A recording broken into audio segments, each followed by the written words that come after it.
దేవుని పరిశుద్ధ నామానికి మహిమ కలుగును గాక.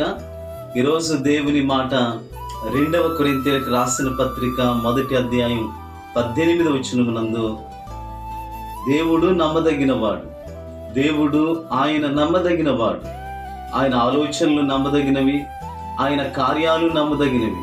ఒకవేళ మనుషులను ఆశ్రయించి మనుషులను నమ్మి నీవు అనేక సందర్భాల్లో మోసపోయేవేమో, నీవు ఆరాధిస్తున్న దేవుడు నమ్మదగిన వాడు. ఆయన నిశ్చయముగా నీ పట్ల కార్యాన్ని జరిగించే గొప్ప దేవుడు.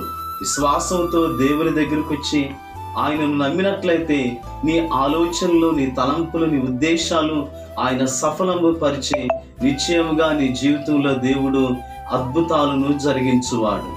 Trust in God, believe. ఆయనను ఆశ్రయించండి, ఆయన యందు నమ్మిక ఉంచండి.